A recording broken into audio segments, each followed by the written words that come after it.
So hey you guys, I've gotten some questions on what I do first when I'm planning a project. Right after I've met with the client, we've discussed what we're gonna do. How do I turn something like this current situation of, an existing yard into something like this? And unfortunately, I didn't do much videoing of this beforehand, note-wise, but I thought, let me take you on the next phase. So the clients got excited. We were gonna wait on this phase, but it looks like we're moving forward on the next phase. And we're gonna do a continuation of what you just saw a moment ago in this area. So the goal is to make this area fit two things really well, and that's going to be the boat.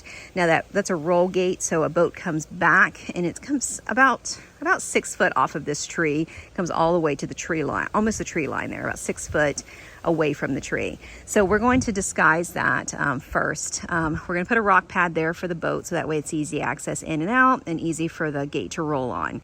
And then we're going to edge it nice and tight, so that's a nice, completed pad there.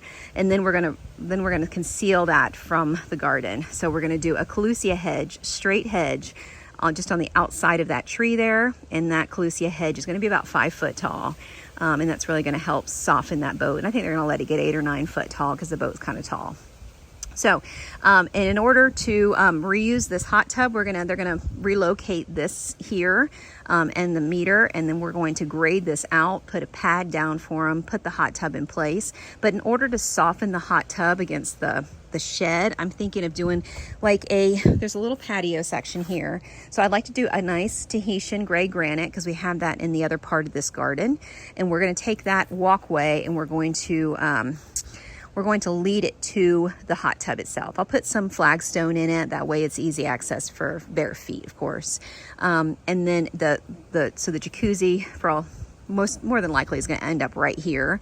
I'm going to soften the backside with, I think, Cateria palms, because they only grow 9 foot and they're not going to get into this oak tree, and it's going to kind of keep that soft look. But I'm going to put that like on the wall of the shed so I can soften that shed.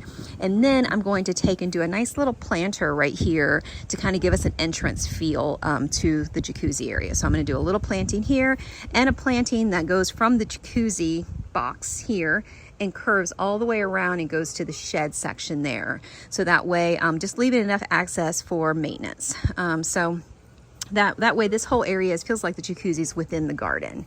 And then we're gonna take and let that collusia hedge that's here, I'm gonna let that be the backdrop of this garden. So there's gonna be a walkway that leads around the collusia, but I need the plants and the trees to kind of come around this oak tree to kind of mimic what we did over here.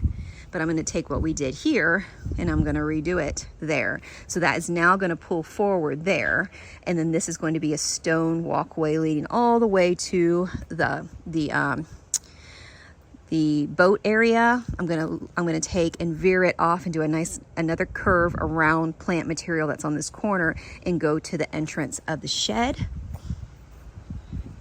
And then of course it's going to go to the jacuzzi area, and then it's going to open the size of that patio deck right there. That little clustering right there of trees. And we're gonna clean all those arbicolas up underneath, because the walkway is going to come around this way. So anytime you have a walkway, I like to flank both sides of the walkway with planting. So that planting is obviously going to be around the collusia hedge there. So I want to take this planting and draw this out 6-7 foot, because right there is their living room window. And I want that to be the focal point, not the boat. And I didn't want to completely L off this with a collusia hedge. I wanted this to still feel like a very soft planting.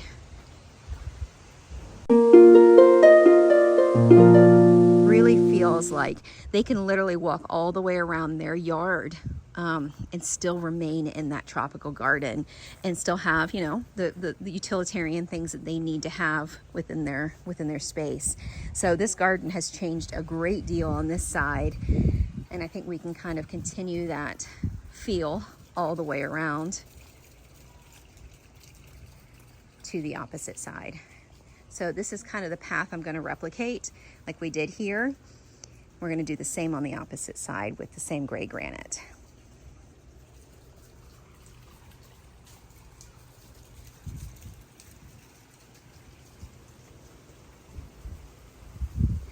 So I hope that little planning kind of helped That's kind of what goes inside my, it's going on inside my head when the clients are walking through the garden with me, telling me what's going to stay, what's going to go.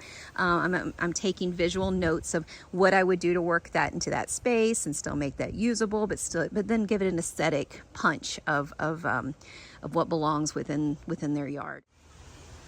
All right, so I will get a follow-up video on this once we are done, but I just kind of wanted to let you in behind the scenes what it looks like after I've met with a client and they've kind of walked me through their ideas, and then I share my ideas, and then I kind of put it to video format on my phone. So when I'm creating this design, I go right back to this space, right back to this time, and have a kind of get back into that mode of the client and what they're looking for, because it's very, very important for me to zone in on the feel and the look after we've had about 45 minutes together to really share with me what their thoughts are for the space. So all right, I hope it helps you put it into perspective. See you in the next video.